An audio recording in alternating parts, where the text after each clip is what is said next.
Well, so far, all of them have left their leaf and they are swimming around. And it looks like they're doing really, really well. You can see some up here just cruising around. They're super, super tiny. Just amazing. I can't help but love this whole process. It's just, you learn so much during it. You get to see life from the very beginning.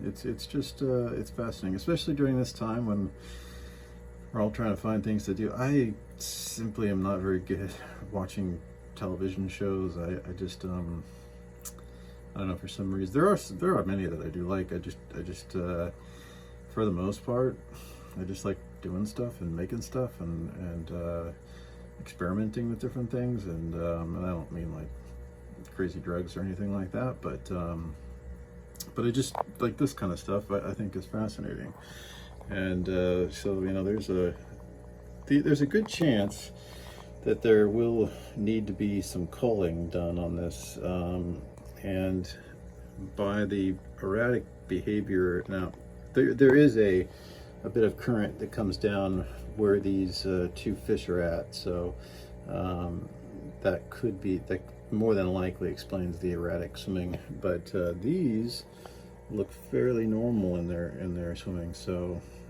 I could end up with a very good batch of angelfish. But oftentimes, I guess from what I've heard from other breeders, and I'm not a breeder of them, I just happen to have the typical angelfish issue where they have babies very easily. What you generally will have to do, though, is you'll have to cull out, because there's going to be some deformities and issues like that, and it's not a very good life for the fish. So I'm going to try to find those issues as quickly as possible, but it does take some time to actually see where the issues are. You know, sometimes they're born without certain fins, and you know, eye deformities and all kinds of different things that can happen. And now if you're a true breeder, then obviously culling is going to be really important. You're going to want to remove those from the gene pool. But for me, in this particular case, I'll have to make a decision on whether I cull them because I can't take care of you know, those particular fish, or there's not going to be a market for them, and like I said, I don't need to sell them. It's just that maybe people aren't going to be interested in having a fish that's deformed. Now, I kind of think it would be really neat if you had an angelfish that had some type of irregularity. You know, it's like it makes them unique, you know, so that's kind of why maybe they will be fine. Maybe people will want them.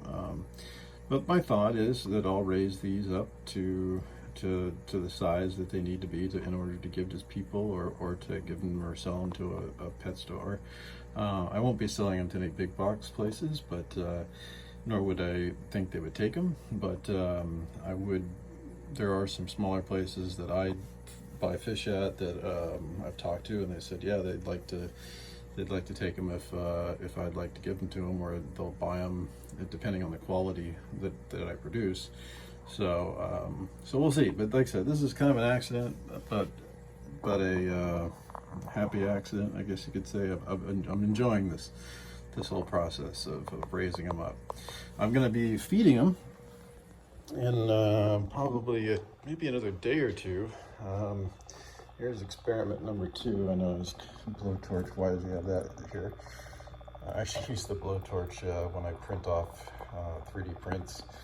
It allows you to quickly get rid of these little plastic hairs that sometimes form on the plastic. So anyways, it's not for, this isn't a meth lab is what I'm trying to say. But this is how you obviously create your brine shrimp. So there's a tube coming down. This tube is the one that the brine shrimp will be funneled out of into the aquarium and ready to feed. And then we basically have this air pump here, and then it goes through this 5-port valve. The reason I have a 5-port valve is if you're really into breeding, which, like I said, this is just something that happened by accident pretty much, you would have 5 stations set up like this, and you'd have these special, I don't know if you can see it, but that cap, it's like I guess they call them CO2 caps, and that essentially would, you'd be feeding 5 incubation stations, and you'd have them all running on the same air pump, but then you could just adjust the air valves for each of these, and then out of each of the other end of that, so you can see how it has like two knobs coming out of it. You'd have a bunch of these, and these would all be in the closed position, and then once you've let these things hatch for I think it's like 24 hours, you have the light, you shine the light down towards the bottom, all of them get attracted to the light, they go down towards the cap, and then you'll basically release this valve here, and that will be the way you feed your fish. And it's just as simple as that. It's nothing, not a big deal. You can buy eggs, about $7.99 I think. They come in these little vials, and all you do is put just regular tap water. A lot of people will end up cutting just a regular like Evian water bottle, and then you cut the top off, fill it with about 3/4 of the way full of water, and then you take about a tablespoon of just regular, you can use table salt, I use just sea salt. You dump that in there, and you dump the eggs in there, and then the air stone basically just turns the water up and keeps it moving, and then before you know it, you'll turn that air stone off. It's not stone actually, it's just basically another tube in this cap, and you'll turn that off and let them all settle. All the egg, or the actual egg, will float to the top, and then all the live brine shrimp will go to the bottom and follow the light, and that's how you separate them out. And so we'll see what happens. Hopefully they'll eat them and everything will work out great. So we'll just have to see.